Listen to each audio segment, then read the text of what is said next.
Recently, there has been a growth of populism in European politics. Many believe that the key to populist success is connected to the way populism is communicated.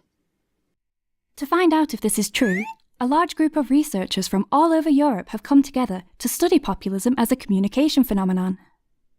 Populist communication is recognized by certain types of arguments. Common for all types of populist communication is the reference to the will of the people. This is based on a belief that the people share one will. The will of the people is typically contrasted with the will of the corrupt or immoral elite, or various threatening minorities. Do you recognize such populist arguments from the debates where you live? Populist political communication involves 3 groups. 1. The populist politicians and parties.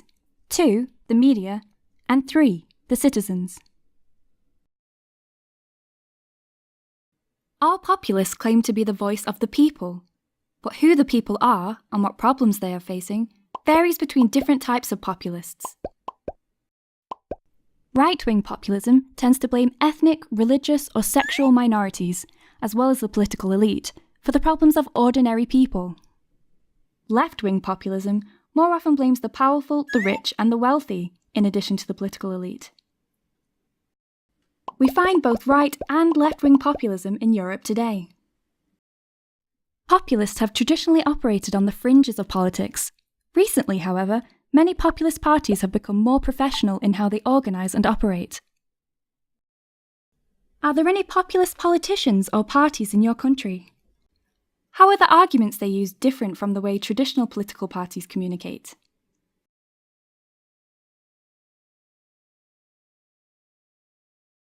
Media is attracted to populism, though they often disagree with populist arguments. Why? Because populist arguments tend to simplify complex issues and focus on conflict, opposition, and drama. And media likes to present content with some conflict and drama that is not too difficult to understand. This gives them more viewers and readers.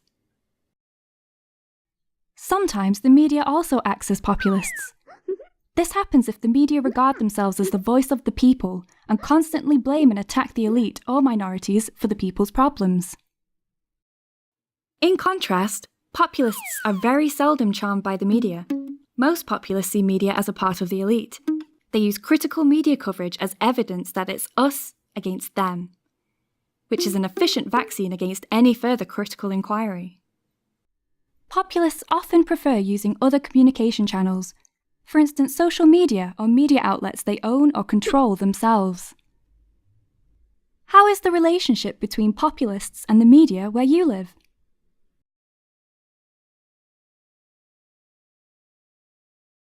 Supporters of populism come from all kinds of backgrounds.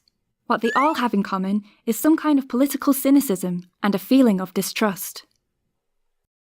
They also tend to trust personal views on economic and cultural differences in society more than they trust statistics and research. Citizens that feel afraid, who see society as unfair and have a feeling of being on their own, are more likely to support populist parties. The effect of the populist message depends on the listener. Those who identify themselves as part of the ordinary people may be agitated when told that those in power no longer represent them. But how about citizens who see themselves as part of a minority described as problematic or threatening? They will often feel excluded and worthless. This means that populism increases division and conflict. How do you think you and your friends will react to populist messages? To fully understand the effect of populist political communication in our societies, we need to continue investigating populism as a communication phenomenon. For more information, please visit www.populistcommunication.eu.